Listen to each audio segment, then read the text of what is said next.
Cyril, we've just gone through an insane growth, but more importantly, you've helped us to keep our sanity. A few years ago, I had done some work with the leadership team of a large group in Australia. And about a year after, I was debriefing with the CEO. And I asked her how things are going. And that was her feedback, talking about the impact it had on their performance, focusing on the right things.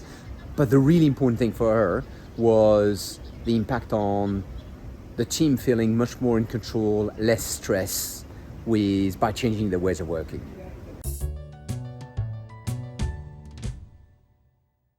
Bonjour, this is Cyril from Work Smarter, Live Better. In this video, I want to talk about mental health at work.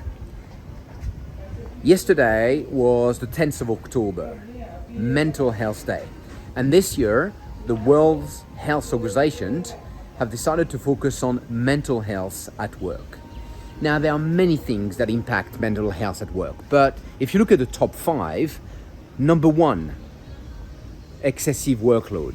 Number 2, feeling out of control. And number 5, work-life imbalance. And I see that every day. I see leaders who are really committed, they love their job, but they're wondering if it's sustainable. They have so much to do. Their workload is so big. I mean, they probably have a week and a half or 2 weeks of work to do in 1 week.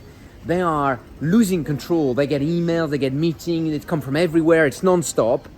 And as a result, it starts impacting not only their work, but their personal life, their stress, their family, their health. So I want to make a few suggestions. Over the last 20 years, I've realized that stress is not linked to the amount of work you have. Let me repeat. Stress is not linked to the amount of work you have.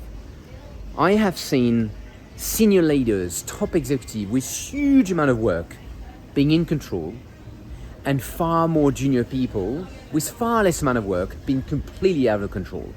Stress is linked to the way you manage your workload. Stress is linked to the fact that you come home in the evening and like, I forgot to do this, and I was supposed to send this email, and I was supposed to finish this document, and your brain is in overdrive. So I want to make 3 simple suggestions. Clarify, progress, protect. Clarify. Every quarter, it doesn't have to be every quarter, but clarify is clarifying your 2 or 3 priorities. I do that every quarter. Every quarter I ask myself, what are my 2 or 3 priorities? The thing that will have the most impact long term. Because if everything is important, nothing is important. And so you need to be very clear on what the thing that really matter, and the rest that will have to sometime let go. So clarify my first step. My second step is progress. Great to be clear on your priority, but personally I do that on a weekly basis. I ask myself, how can I progress those priorities? And really important point, I book a specific meeting with myself in my calendar to work on those. And my third advice is protect. Every day things will come and attack those. You'll have so many things, you'll have too many things. And there's many area that I can talk about how to help with your protect. But one of the key thing is say no.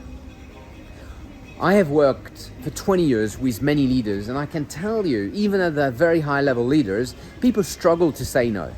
They struggle to say no to their colleagues, to themselves, to all the requests they have, to the email they receive. And one of the biggest shifts I can do is to be clear on the few key priorities and have the strength and the power to say no to many other things, because you can't do everything else.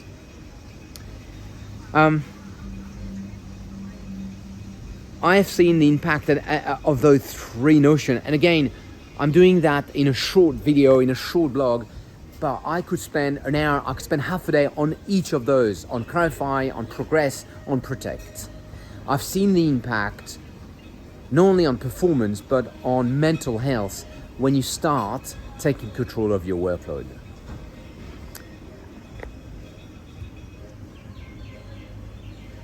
The real pleasure for me, yes, it's great when people say, I feel more in control of my email, I feel more in control of my meeting, I feel more in control of my mind, of my time. But the real buzz for me is when people start saying it really had an impact on my personal life, on my health, on my mental stage. When you hear the husband and a wife sharing with you the impact it had for their partner and for their kids. So my question to you is, how are you doing? And how are the colleagues around you doing with your mental health at work? And if I can help you in anything, please do not hesitate. This is this week Work Smarter, Live Better tip. You have a lovely day. À très bientôt.